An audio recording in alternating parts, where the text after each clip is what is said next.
안녕하세요. 네. 박종호입니다. 언제부터 기획하신 거예요? 4년 전으로 기억하고 있습니다. 4년 전이면 2012년? 13? 후쿠시마 원전 13년. 사고가 언제였죠? 11년이요. 11년. 예. 후쿠시마 원전 사고를 보고 만드신 건가요? 예. 그러니까 후쿠시마 원전 사고가 나서 제가 알고 있는 상식으로는 뭔가 우리나라는 그 후쿠시마 일본보다 훨씬 더 심각한 안전에 대해서 조금 소홀한 상황인데 네네. 그럼 분명히 더 심각하게 문제가 논의가 되고 이슈화 될 거라고 예상을 했는데 예. 그렇지 않고 그냥 조용히 우리는 안전하다라는 말 한마디로 그냥 넘어가는 게 제 생각에는 뭔가 좀 잘못된 게 아닌가. 우리는 좀 더 본격적으로 이걸 점검을 하고 예. 만약에 문제가 있으면 대책을 세워야 되는데 이 정도로 심각한 상황을 대비해서 네. 그런 위험성을 일반 국민들이 좀 알아야 되지 않을까. 물론이죠. 예. 제가 처음에 잠깐 소개하면서 최대 규모 강진, 노후 원전 폭발, 그런데 정부는 정치셈법, 골든타임 이런 단어를 썼습니다. 예. 잠깐 줄거리 좀 여기다 살 좀 붙여가지고요. 그러니까 그 지진이 발생해서 노후된 원전이 폭발을 하게 되고 네. 이제 우리가 전혀 여태까지 경험해보지 못했던 사상 초유의 이제 재난 사태가 벌어지는데 이제 전국이 이제 재앙 속에 이제 빠져들게 되고 예. 이제 거기서 이제 살아남기 위해서 이제 사투를 벌이는 예. 이제 가족과 뭐 이웃들을 위해서 이제 희생하는 그런 평범한 사람들의 이야기를 다룬 영화입니다. 정부는요, 근데 거기서. 예, 정부는 이제 뭐 컨트롤 타워의 능력을 이제 저희가 흔히 여태까지 봐왔듯이 현실적으로 발휘를 하지 못하고요. 네. 예, 이제 문제를 더 키우는 그런 역할을 오히려 하게 더 되고. 키워요. 예.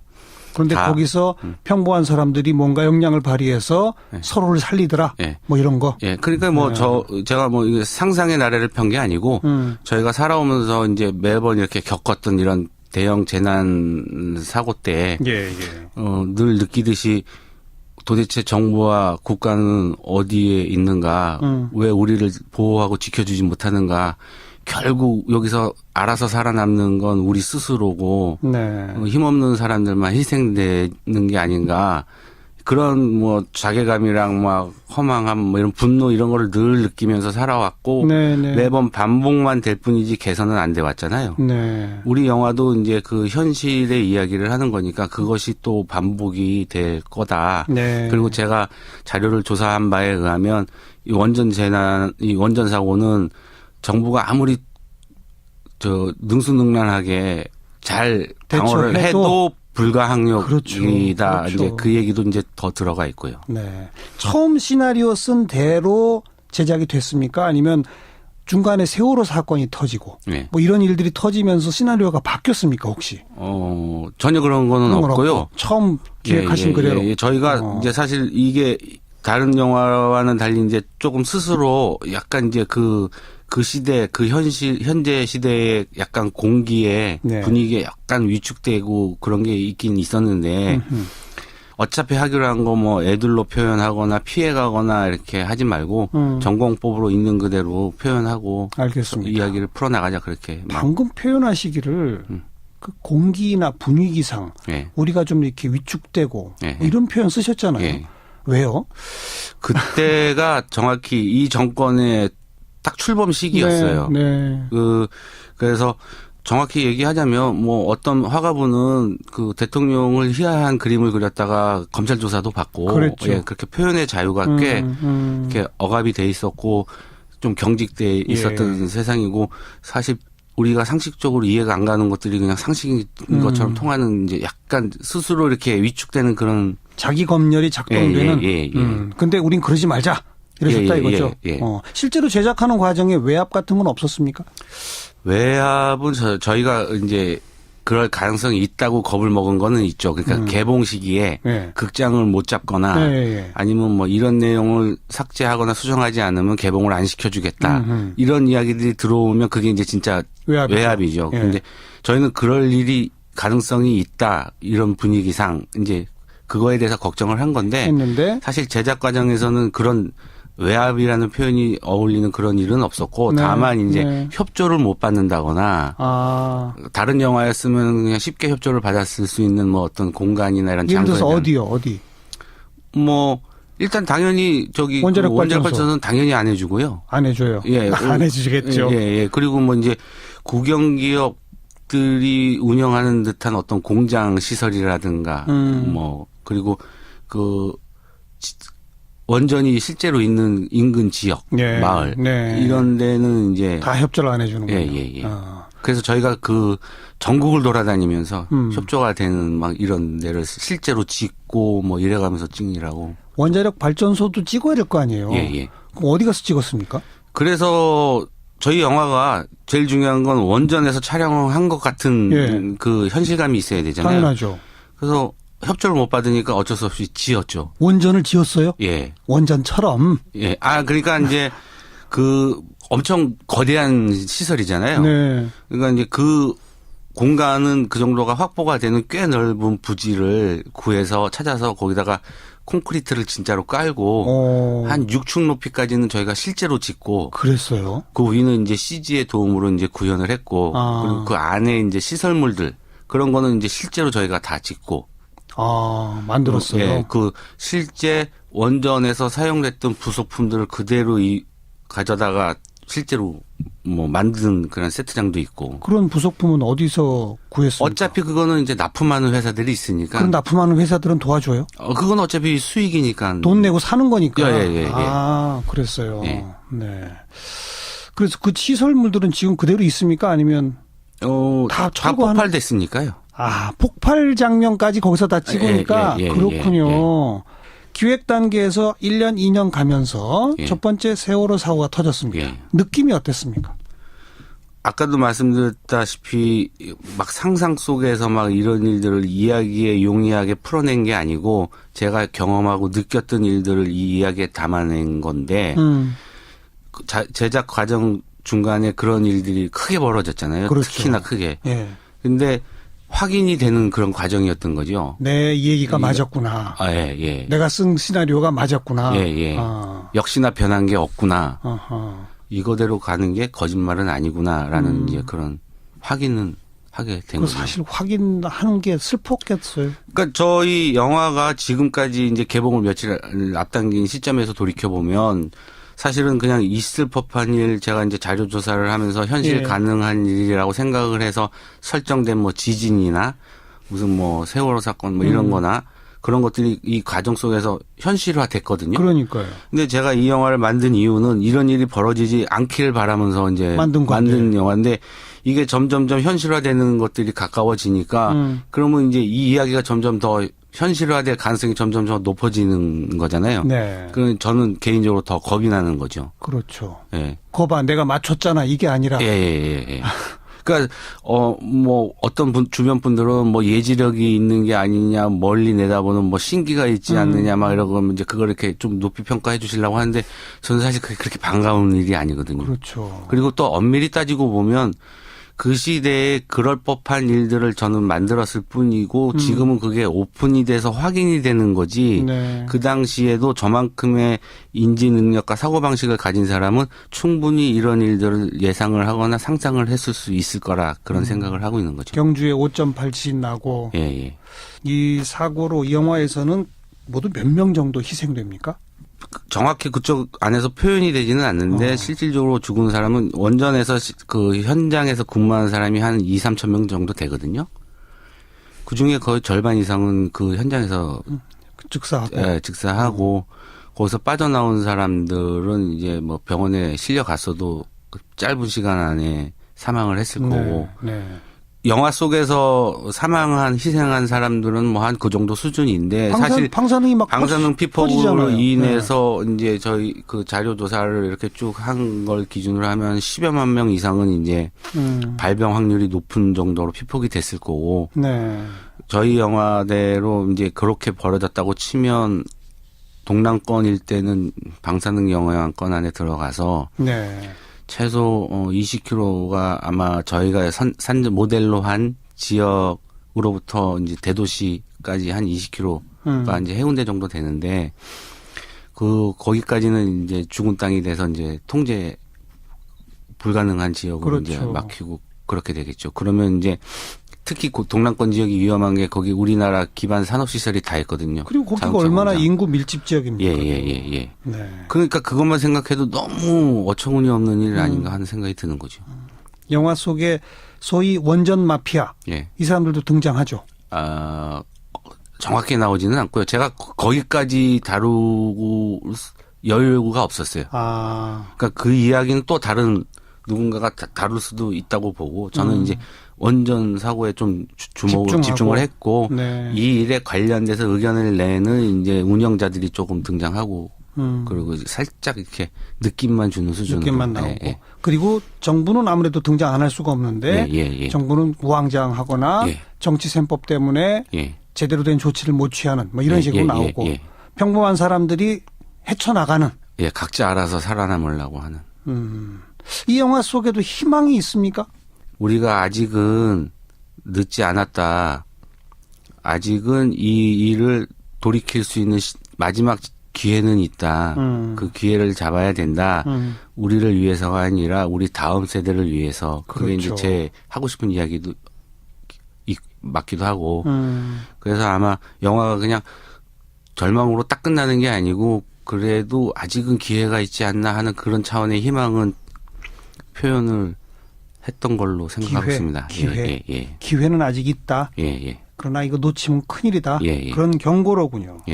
제목을 판도라라고 붙인 이유는 뭡니까? 어렴풋이 알고 있던 지식으로는 이런 원전 자체가 판도라의 상자를 열어서는 안 되는 상자를 열었다고 생각을 했거든요. 그러니까 보통 사람들이 알고 있듯이 판도라의 상자를 열면 뭐 그 안에서 뭐 쾌락과 재앙 이런 것들이 쏟아져 나와서 세상을 불행하게 만든다. 네.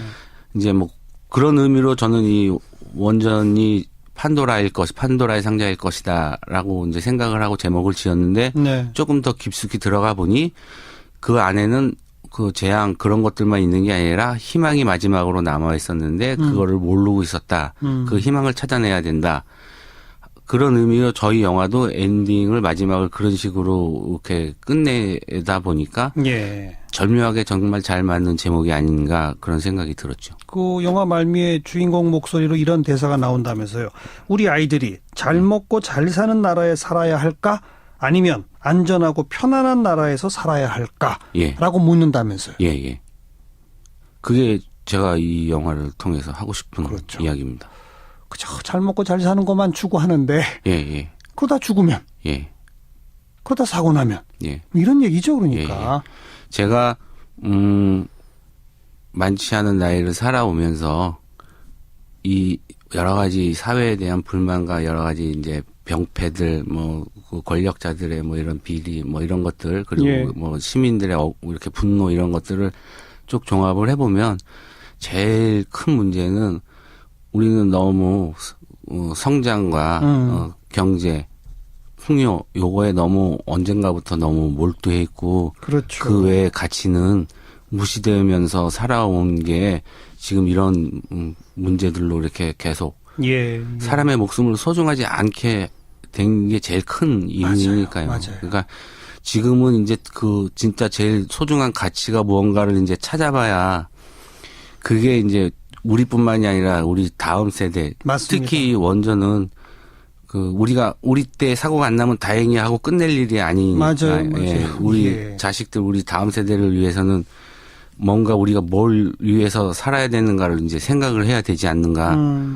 뭐 주제는 없지만 제가 그런 생각을 갖고 있었습니다. 박정호 감독이 다른 곳 인터뷰한 걸 제가 보다가 이걸 꼭 물어봐야 되겠다 생각한 게 있어요. 현재 시국하고 너무 직접적으로 맞닿는 대사가 있어서 의도적으로 그 대사를 드러냈다라고 하던데 그 대사가 뭐예요?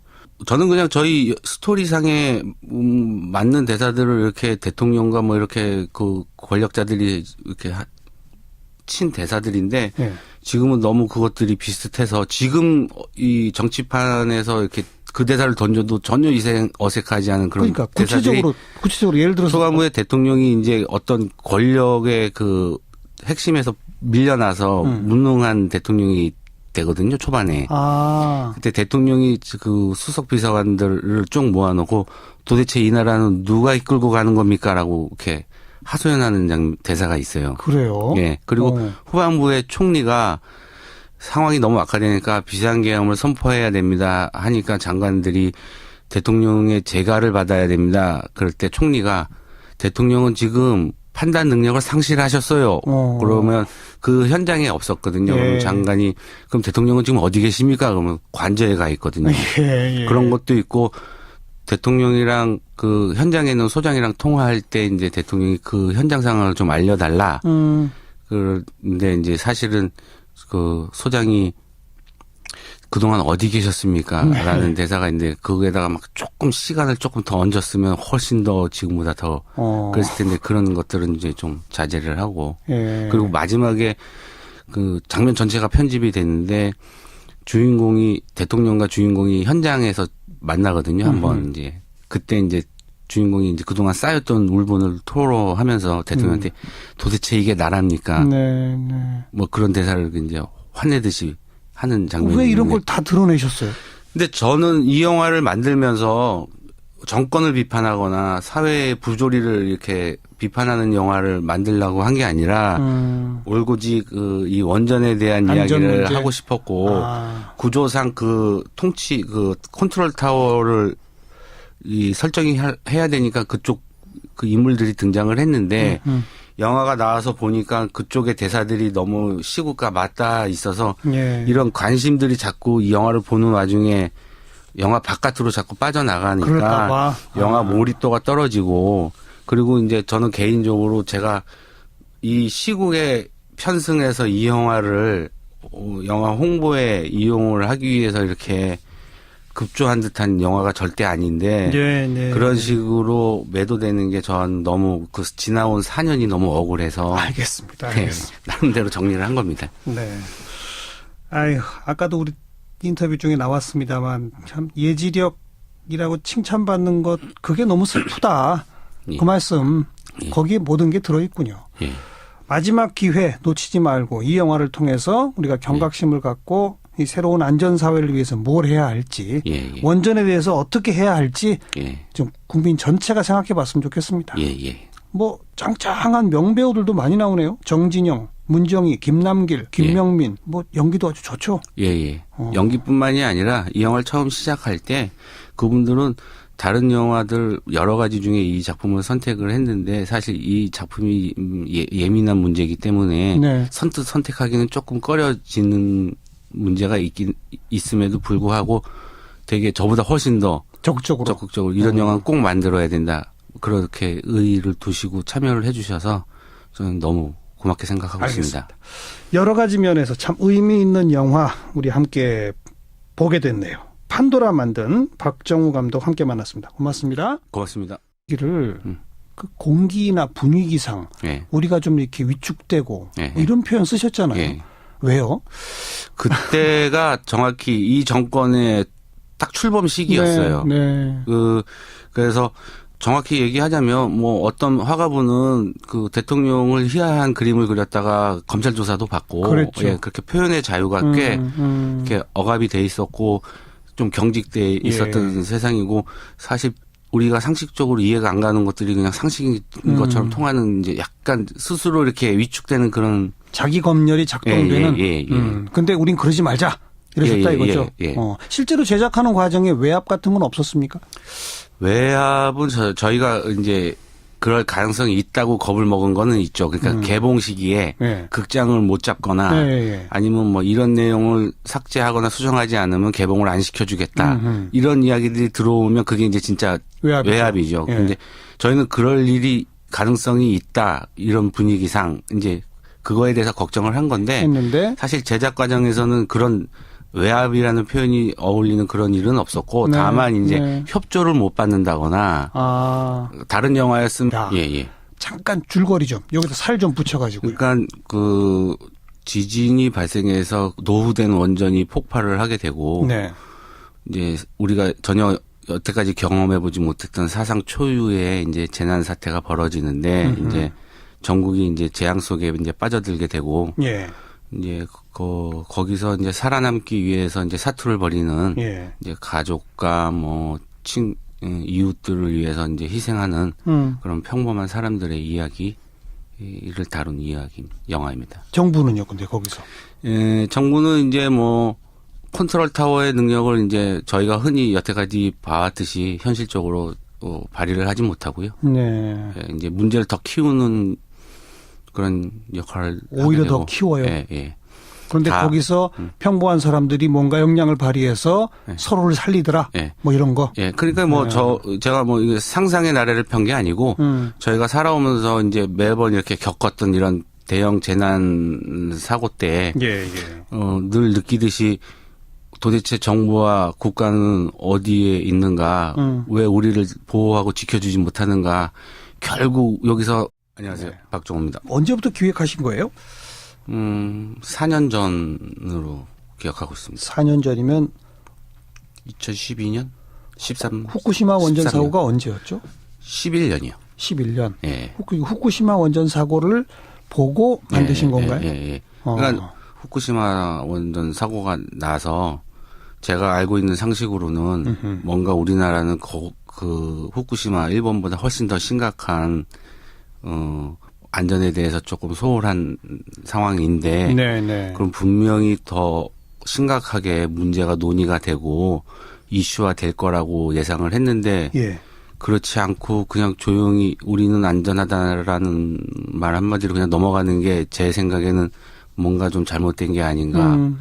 우리는 좀 더 본격적으로 이걸 점검을 하고 만약에 문제가 있으면 대책을 세워야 되는데 이 정도로 심각한 상황을 대비해서 그런 위험성을 일반 국민들이 좀 알아야 되지 않을까. 물론이죠. 제가 처음에 잠깐 소개하면서 최대 규모 강진, 노후 원전 폭발, 그런데 정부는 정치셈법, 골든타임 이런 단어를 썼습니다. 그냥 쉽게 협조를 받았을 수 있는 뭐 어떤 공간이나 이런 예를 들어서 어디요? 어디? 뭐 일단 당연히 저기 원자력 발전소는 당연히 안 해주고요. 안 해줘요. 안 해주시겠죠. 그리고 뭐 이제 국영기업들이 운영하는 듯한 어떤 공장 시설이라든가 뭐 그리고 그 원전이 실제로 있는 인근 지역, 마을 이런 데는 이제 다 협조를 안 해주는 거예요. 그래서 저희가 그 전국을 돌아다니면서 협조가 되는 막 이런 데를 실제로 찍고 뭐 이래가면서 찍느라고. 원자력 발전소도 찍어야 될 거 아니에요. 그럼 어디 가서 찍었습니까? 그래서 저희 영화가 제일 중요한 건 원전에서 촬영한 것 같은 그 현실감이 있어야 되잖아요. 당연하죠. 그래서 협조를 못 받으니까 어쩔 수 없이 지었죠. 원전을 지었어요? 원전처럼? 그러니까 이제 그 엄청 거대한 시설이잖아요. 그러니까 이제 그 공간은 그 정도가 확보가 되는 꽤 넓은 부지를 구해서 찾아서 거기다가 콘크리트를 진짜로 깔고 한 6층 높이까지는 저희가 실제로 짓고 그랬어요. 그 위는 이제 CG의 도움으로 이제 구현을 했고 그리고 그 안에 이제 시설물들 그런 거는 이제 알아서 살아남는 건 우리 스스로고 힘없는 사람들만 희생되는 게 아닌가. 그런 뭐 자괴감이랑 막 허망함 뭐 이런 분노 이런 거를 늘 느끼면서 살아왔고 매번 반복만 될 뿐이지 개선은 안 돼 왔잖아요. 우리 영화도 이제 그 현실의 이야기를 하는 거니까 그것이 또 반복이 될 거다. 그리고 제가 자료를 조사한 바에 의하면 이 원전 사고는 정부가 아무리 능수능란하게 잘 방어를 해도 불가항력이다. 이제 그 얘기도 이제 더 들어가 있고요. 처음 시나리오 쓴 대로 제작이 됐습니까? 아니면 중간에 세월호 사건이 터지고 뭐 이런 일들이 터지면서 시나리오가 바뀌었습니까 혹시? 전혀 그런 거는 없고요. 처음 기획하신 그대로. 저희가 이제 사실 이게 다른 영화와는 달리 이제 조금 스스로 약간 이제 그 시대, 현재 시대의 약간 공기에 분위기에 약간 위축되고 그런 게 있긴 있었는데 어차피 하기로 한 거 뭐 애들로 표현하거나 피해가거나 이렇게 하지 말고 전공법으로 있는 그대로 표현하고 알겠습니다. 이야기를 풀어나가자 그렇게. 방금 표현하시